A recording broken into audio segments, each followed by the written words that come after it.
गोजोन फुंबिलि लोगोफोर, नोंथांमोनखौ बड' एसएम आपडेटनि गोदान रादाबाव बरायबाय। मिजिंथियो गासैबो गाहामैनो दङ। दिनै नोंथांमोननि थाखाय गोदान खौरां लाबोदों। अन्नानै भिडिअखौ जोबजासे नायलांदो। सेथि खौराङाव दङ फरायसाफोरनि थाखाय गाहाम खौरां। आसाम आयेन आफादनि रां बाजेटआव थाखो 9 आरो 10 नि फरायसाफोरनो स्मार्टफन होनायनि लामायाव। आसामनि सोरखारि फरायसालिनि 9 आरो 10 थाखोनि फरायसाफोरनि थाखाय आसाम आयेन आफादाव फरायसाफोरनो स्मार्टफन होनो दैखांनाय जागोन। मैया सुक्रुबाराव आसाम आयेन आफादाव गिबि खेब आइजो रांखान्थि मन्थ्रिया दैखांदों 2020-21 बोसोरनि रां बाजेट। आसामनि रांखान्थि मन्थ्रि अजन्ता नेउगआ आसाम आयेन आफादनि रां बाजेटआव 566.20 कौटि राङा थिसनजाबाय। बिथांजोआ बिबुंथि लाखिनाय बादिब्ला महामारी कर'ना जिउसानि थाखाय सोलोंथाइ फसंथानफोरा बन्द जानानै दङ आरो बे समाव फरायसाफोरनि इयुनखौ नोजोर होनानै अनलाइननि गेजेरजों फोरोंथाय होनाय जादों। गोबां फरायसाफोरानो अनलाइन फोरोंथाय होनायखौ स्मार्टफन गैयैनि जाउनाव फोरोंथाय लानो हायाखै। बिनिखायनो बिथांजोआ दिनै आसाम आयेन आफादनि रां बाजेट बिबुंथियाव स्मार्टफन आरो इन्टारनेट राहाखौ 9 थाखो आरो 10 थाखोनि फरायसाफोरनो होनो थाखाय बुंथियो। मोनसे जजनानि गेजेरजों 8 लाख फरायसाफोरनो होनो थाखाय बिबुंथि होयो। मख'थावना दि आसामाव गं 65,907 फरायसालि दं। बेनि गेजेरावनो गं 47,150 फरायसालिफोरा सोरखारि, गं 5,024 फरायसालिफोरा सोरखारजों गनायजानाय, गं 6,074 फरायसालिफोरा सोरखारि नङै आरो गं 652 फरायसालिफोरा गुबुन। नैथि खौराङाव दङ मुलुगनां गिख्रंथाव कर'ना भाइरासनि थाखाय फरायसालिफ्रा बन्द फरायसालियाव फरायसाफोरनि थांनाय फैनाय। बे समावनो बाक्सा जिल्लानि तामुलपुर महकुमानि नाग्रिजुलि हालामनि सिङाव थानाय इरागदाव गुदि फरायसालिनि थाखो खथायाव गुबुन जायगानि डाम्पार सालायगिरिफोरखौ दोनफैनायखौ नुनो मोन्दों। गंसे फरायसालिया दायो सोरनिबा जर'खा जिरायसालिनि महर लानो हमदों। सोरबा थिखादारफोरनि मावथिफोरनि थाथ'नाय जायगासै। दा सोंलु सिखाङो, सोलोंथाइ बिफाना मुलुगनां गिख्रंथाव कर'ना भाइरासनि समावबो बेफोरबादि सोरखारि फरायसालियाव गुबुन मानसि दोननायनि माबादि गनायथि होखो? ना आसाम सोलोंथाइ बिफाना फरायसालिफोरखौ बिदि जर'खा मानसि दोननायनि बिथांखि लाबाय? डाम्पार सालायगिरि बिथांमोना फोरमायनाय बादिब्ला बे फरायसालिनिनो आखान्थि फोरोंगिरि रिंसार बर'आ बिथाङा बे फरायसालियाव थानाय खाबुखौ होदों। गंसे सोलोंथाइ फसंथानाव आसार खान्थि आब्रुथि जेबो गैया नामा? आसाम सोरखार आरो बिटिआर सोरखारा सोलोंथाइनि सायाव गोख्रों नोजोर होबोबाय थानाय गुबै महरा दिनै बे सावगारिनि गेजेरजों नुजाथिदों। थामथि खौराङाव दङ आसाम आयेन आफादाव गिबिसिन आइजो रांखान्थि मन्थ्रिया दैखांबाय 2020-21 नि रां बाजेटखौ। आसामनि रांखान्थि बिफाननि मन्थ्रि अजन्ता नेउग बिथाङा 2020-21 मायथाइनि रां बाजेटखौ थिसनबाय।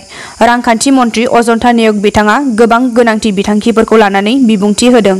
मख'नो गोनांदि आसाम सोरखारनि बिथांखि बादियै बे बाजेटआव 1 लाख साख्रियाव थिसनथाय होनाय, महामारी कर'ना जिउसाजों जिउ गोमाजानाय नखरनो अनसुंथाइ होनाय, माइक्र' फाइनेन्स लननि रिं माफ खालामनाय आरो अरुणोदय बिथांखिनि दानफायाव 830 रांनि सोलाय 1000 राङै बांहोनाय बायदि बिथांखिफोरखौ लानानै थिसननाय जायो। ब्रैथि खौराङाव दङ बिटिआरआव गोदान गंसे जिल्ला। बाक्सा जिल्लाखौ बुखावनानै तामुलपुरखौ गोदान जिल्ला दानो सरकारा फोसावबाय। मैया आसाम सरकारनि केबिनेटनि रां बाजेट दैखांनायाव आसाम एसेम्ब्लिनि बिसायख'थियाव हिमन्त बिश्व शर्माया फोसावनाय लेखा बाक्सा जिल्लाखौ बुखावनानै तामुलपुरखौ गंसे गोदान जिल्ला दानो थांगासिनो दं। खौरांनि बादिब्ला तामुलपुराव गोदान मेडिकेल कलेज गायसनगोन। जिल्ला महरै जाखिनि गोनां गासैखौबो सोरखारा मावफुंनो थाखाय आखायाव लाबाय। बेनिनो गोदान जिल्ला महरै मोननो हानानै तामुलपुरनि रायजो राजाफोरा रंजाखांना बम गावनायखौ नुनो मोन्दों। आथिखालाव तामुलपुर जिल्लाखौ लानानै बिटिआरआव 5 जिल्ला जासिगोन। बाथि खौराङाव दङ गसाइगाव महकुमानि सिङाव गोग्लैसोनाय गासैबो गुदि, गोजौ आरो जौसिन फरायसालिफोरनि गाहाय फोरोंगिरिफोरखौ लानानै प्रमद बर'आ सावरायलायदों। सोलोंथाइ फारसे गोसो बोगथाबनायखौ नुनो मोन्दों आथिखालनि बिटिसिनि गाहाय मावफुं सोद्रोमा बिथां प्रमद बर'खौ। गोबां बिथिंनि जौगाखांनाय हाबा मावफुंलांनांगौखौ मावफुंनो थाखाय गासैबो गसाइगाव महकुमानि सिङाव थानाय गुदि, गोजौ आरो जौसिन फरायसालिफोरनो गाहाय फोरोंगिरिफोरखौ लानानै सावरायलायनाय। मैयानि बे हाबाफारियाव गोबां जेंनाफोरखौ लानानै सावरायलायनाया जानानै थांदों। थिरांथा बादियै गासै गं 96 फरायसालिफोरनो नांगौ रोखोमनि बेरा लुफुंनानै होनो थाखाय मोनफ्रोमबो गं 96 फरायसालिफोरनो 5 लाखनिफ्राय 10 लाख रां सेंसन खालामनायनि खोथा होदों आरो लांदां जानानै थानाय बर' बिजों फरायसालिफोराव जुनियायै बर' बिजों फरायसालिफोरनि थाखाय बे बाराव खुंनो लादों आनजाद। लोगोसे बे आनजादखौ DLED, BEd गैयै फरायसाफोराबो होनो मोनगोन होननानै बिथाङा रोखायै खौरांगिरिफोरनि सिगाङाव फोसावदों। दथि खौराङाव दङ बिटिआर सुक्तिनि दफाखौ थाबैनो मावफुंनो एबसुनि थान्दै हान्जाया मिरुनि मन्त्रि पीयूष गोयलखौ दिल्लीयाव लोगो हमहैदों। दुलाराय बर' फरायसा आफादनि थान्दै हान्जाया मैया गोदान दिल्लीनि नर्थ ब्लकआव मिरुनि मन्त्रि भारत सोरखारनि सा सानजा ओनसोल नखर बिफाननि उफ्रा नेहाथारि पीयूष गोयल आरो नखर बिफाननि बोसोनगिरि एके मिश्राखौ लोगो हमनानै बिटिआर सुक्तिनि दफाखौ थाबैनो आखरे मावफुंनांगौनि थाखाय गुवारै सावरायज्लायो।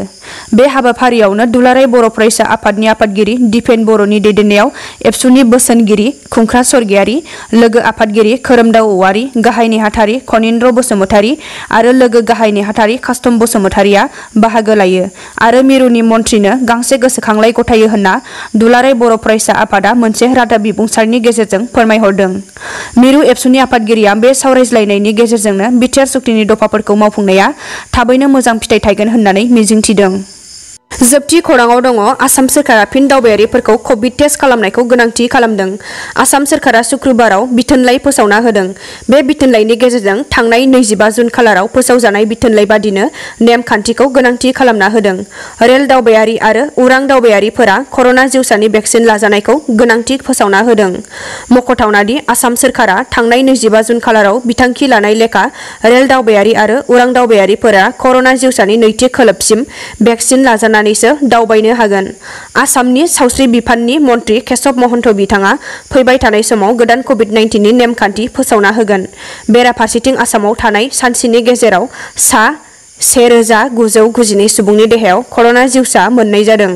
रादाबा एसेनोसै लोगोफोर, आरो रादाबखौ जोबजासे नायनायनि थाखाय साबायखर। अन्नानै भिडिअखौ लाइक, कमेन्ट आरो शेयार खालामना लोगोसे नोंथाङा चेनेलाव गोदानबा साबस्क्राइब खालामना बेल बटमाव थुना अलाव होनानै ला, जाहाथे उननि समाव आं गोदान बर' रादाब लाबोयोब्ला नोंथांमोनहा सिगां नायनो हानाय बायदि। गोजोन्थों।